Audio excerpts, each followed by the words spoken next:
We gave him a week's spell. How did you do in the paddock, Keithy? Oh, freshened up beautifully, Bruce, and it was a pleasure to go to Flemington yesterday in our Indian summer, more than 20 degrees, and watch a faultless display of jumping in the Grand National Steeplechase. Yes, it was a tremendous result all round. A good finish, and also the fact that all the horses got around safely.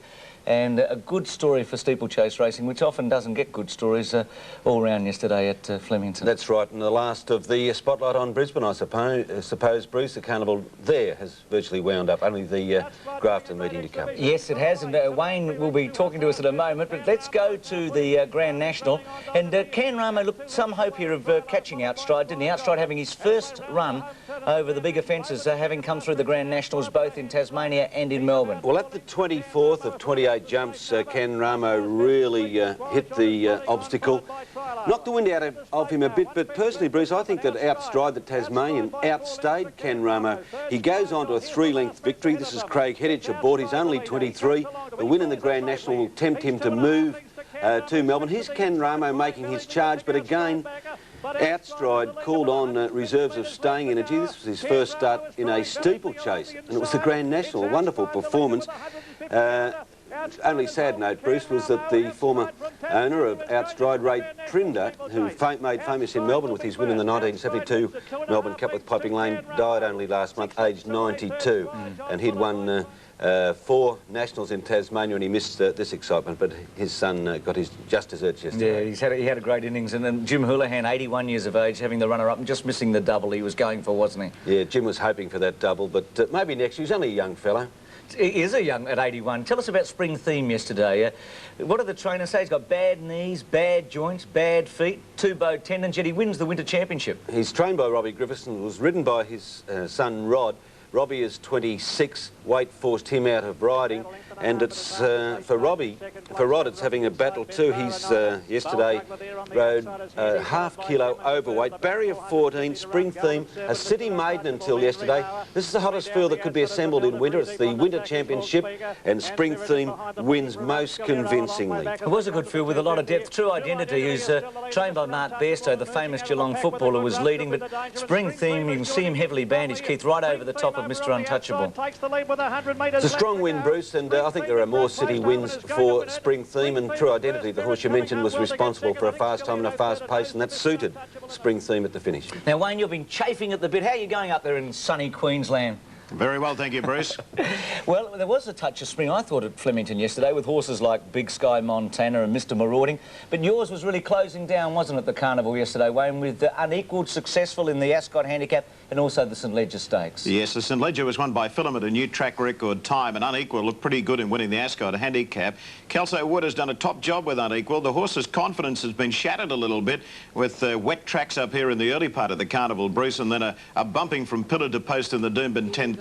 But Kelso got him right back to his best for the Ascot Handicap, and it was the Unequalled of old over the final stages as he launched his claim on the outside. As they're under the corner, you can see El Bandito the inside and Cogitate. They're the joint leaders. That's Selquita covering ground on the outside. Now, Unequalled is still a fair way back. That's him with the blinkers on the outside, the gold jacket and the red cap. But he's starting to wind up on the outside now, and he'll come after them very quickly. El Bandito kicked away and looked hard to beat at this stage, but look at Unequalled. He's really winding up the last little bit. Ferragamo is going with Unequalled, but Unequalled is finishing brilliantly on the outside. Unequalled went to them, got away from Ferragamo. King Rautai ran on late, but Unequalled back to his best form and winning the Ascot Handicap. Kelso's half and half about what he's going to do with him now. The gold market at the Gold Coast is about a month away, and he might target that race with him. He's been a great horse, hasn't he, winning the Doomben 10,000.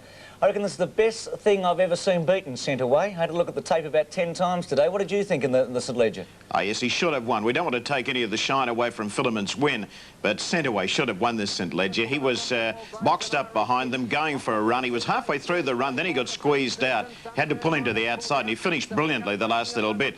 And at the same time, Filament was getting a beautiful run on the inside. That's Filament with the black and gold quartered cap over towards the inside, and Jamie Bayless about to drive her through. Now, Centaway is in between a couple of horses wide on the track. It's squeezed up there. He had to take hold of Centaway, and again, you'll see Centaway in trouble again at the 150-metre point. Now he swings him to the outside after he lost a couple of lengths, and he charges home. Filament in front of Successful Bid, but look at Centaway flying that last little bit. Filament won it, but I think Centaway should have.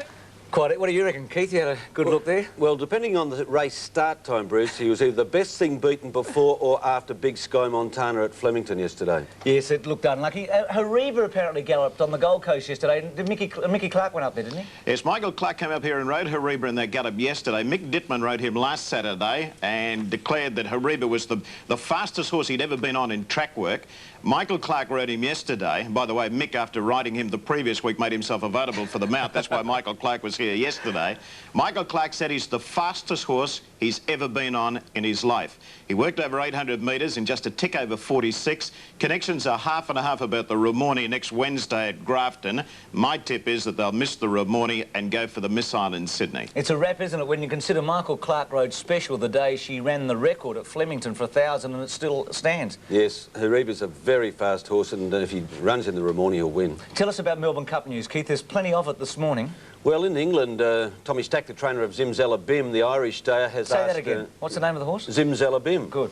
And he's asked Les Benton, our racing manager here, Bruce, to enter the horse. And in fact, it's the first entry. And if Zimzalabim runs in the Melbourne Cup, Lester Piggott will be back, age 59, to ride him. And I believe there will be a press conference in London held by Les Benton during the week outlining plans for the Melbourne Cup and hopefully drumming up some interest. Sure, and to preempt that, I would estimate that there will be at least 20 Northern Hemisphere trained horses entered for this year's Melbourne Cup. All good news.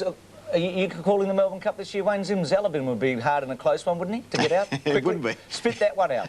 It'd be difficult, Bruce, wouldn't it? Well, Wayne, just wrapping up the winter, no horse dominated this year. In the past, you've had Campaign Kings or Rough Habits. Mahogany was the top two-year-old. It was split about this year, wasn't it? Yes, that's right. I guess a couple of brilliant performances on Brisbane Cup Day. Sky Flyer's time in the Brisbane Cup and Just a Printer's time in the Castlemaine Stakes. But I guess the horse that really took my eye during the carnival here was Paris Lane. He stretched Durbridge at weight for age. He was brilliant in his win in the Queensland Guineas. He seemed as though he really blossomed here. He's reaching full maturity now, and he could be the horse to emerge from our carnival into the big weight for age races during the spring in Melbourne. He's the one that I'd tab as the one to follow. And Origin looked pretty good, I thought, didn't you, the two-year-old filly? Oh, yeah, I liked her. She's an outstanding filly, Bruce. Her win in the Sires was great, and the performance in the Castlemaine was outstanding, getting to the line in such fast time. Wayne, goodbye. We'll catch you next year. Thank you very much for all your help. You've been terrific. Thank you. You think we should get Max back on? Well, we'll give Max another run. You probably want me to disappear, so you can do that with Abracadabra and Zimzalabim, Brucey. Good on you, Keithy. Thanks to Wayne Wilson, and Keith, we'll catch you next week. We'll take a break, motorsport, after this.